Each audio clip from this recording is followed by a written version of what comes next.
19 postulants pour un peu plus d'1 million d'inscrits et un jeu relativement ouvert.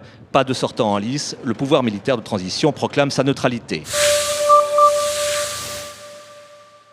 Parmi les favoris, Ahmed Ould Daddah, 65 ans, frère du premier et mythique président de la Mauritanie.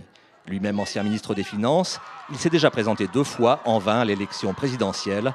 La 3e pourrait être la bonne. Je ne suis pas neuf en matière d'âge, mais je suis neuf en matière de méthode, en matière d'organisation, en matière de moralité. Principal concurrent d'Ahmed Ould Daddah et de 4 ans son aîné, Sidi Abdallah. Également ancien ministre, mais une carrière politique moins chargée. Ses adversaires l'accusent d'être le candidat des militaires. Il s'en défend tout en insistant sur l'acquis de cette période de transition.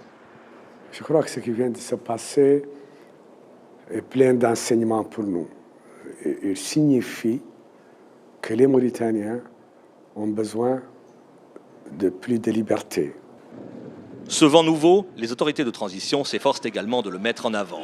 Soucieuses de la reconnaissance internationale de l'élection, elles multiplient les gages d'équité, mais aussi de transparence. Liberté pour la presse nationale et étrangère, plus de 300 observateurs du monde entier déployés à travers le pays. Parmi eux, 80 Européens très attentifs. D'habitude, c'était comme ça. On savait très bien que le résultat était connu avant qu'on aille même voter. Là, non seulement on ne connaît pas le résultat, mais on n'a aucune idée de quel candidat peut arriver au second tour même. Alors, en l'absence de sondages et d'urnes pré-remplies, ce sont les rumeurs qui fondent ici les pronostics. Le second tour, en toute hypothèse, paraît de plus en plus plausible. Ce serait aussi la première fois en Mauritanie.